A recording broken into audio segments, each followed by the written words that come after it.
probably was reached at the end of 2006. After that, the economies in the world slowed down, and then September 2008 to March 2009, we fell off a cliff in the Western world.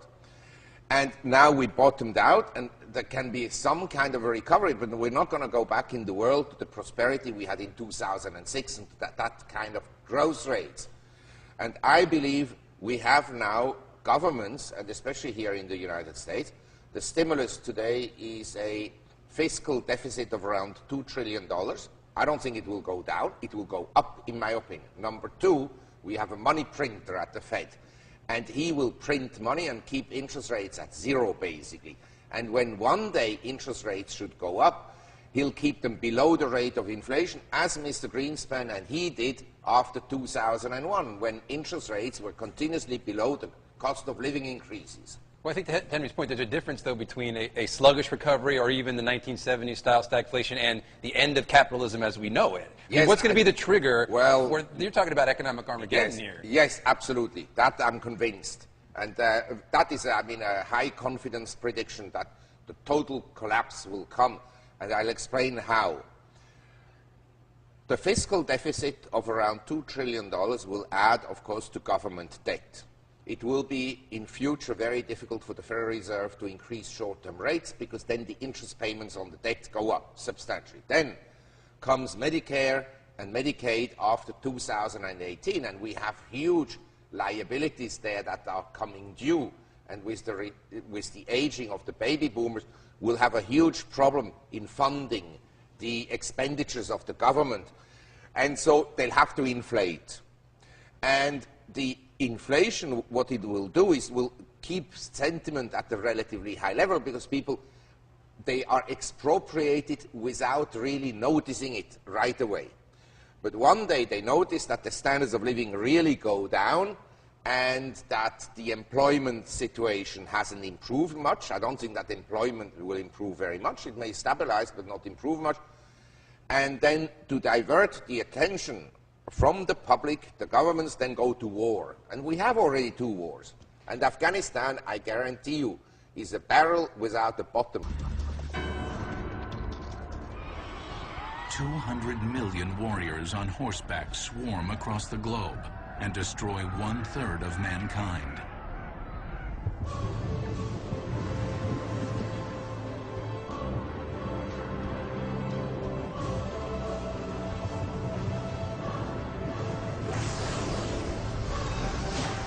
A beast appears. It is all that is evil.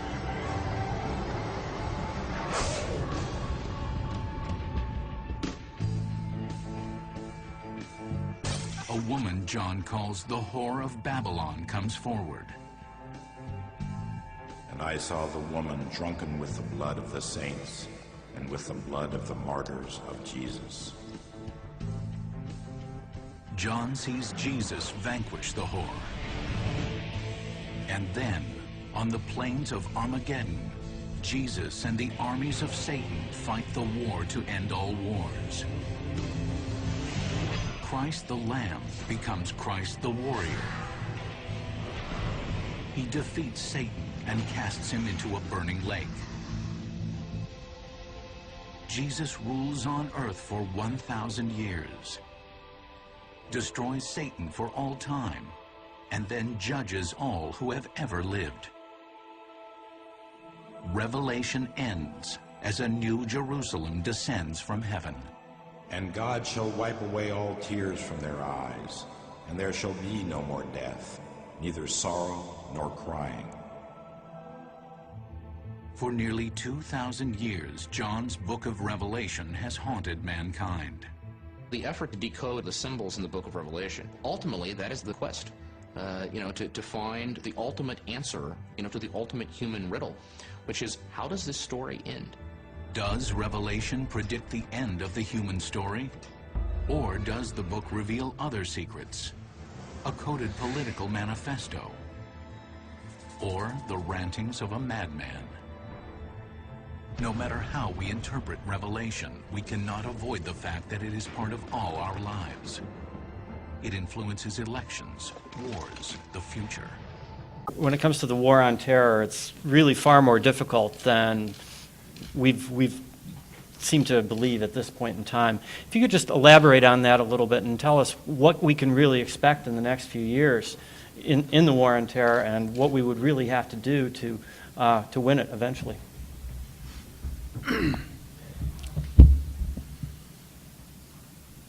I am really deeply worried. We have 2 grandchildren who are 6 and 8, and I believe they are in greater danger of dying from enemy activities than we were in the Cold War. There are thousands of people across this planet who get up every morning actively seeking to destroy the United States. We haven't won in Afghanistan, and we are not currently winning. If you're not winning a guerrilla war, you're gradually losing it. We have not won in Iraq. The Israelis, despite 30 years of work, have not won in either Gaza or the West Bank. And we're sleepwalking. And we've now focused on Baghdad as though somehow we can retreat from history and find an elegant way to get out of this, and it won't have terrifying consequences. I believe we are on the edge of a precipice. The Iranians are desperately trying to build nuclear weapons, and they will use them. This is a statement. Look, read out what Ahmadinejad says. He writes poems about the joy of being a martyr nation. He gets to wipe out Tel Aviv. Maybe the Israelis use nuclear weapons to wipe out Tehran. He would accept that in a minute, because he believes everybody in Tehran goes to heaven and everybody in Tel Aviv doesn't. It's very hard for secular elites to understand this. Religiously driven people do things that don't calculate in nice academic faculty surroundings, and they don't calculate at the State Department, and they don't calculate in a rational way in most of our bureaucracies. We are in trouble. For over 33 years, we were a member state of the agency. The bylaw of the agency explicitly states that all member states have the right to the peaceful nuclear fuel technology.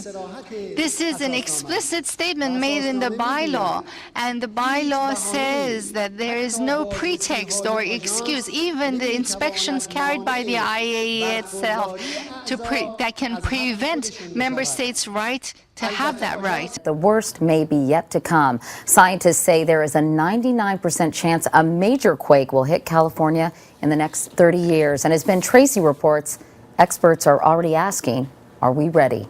Some experts say a major quake could destroy local water systems, leaving some without water for 6 months.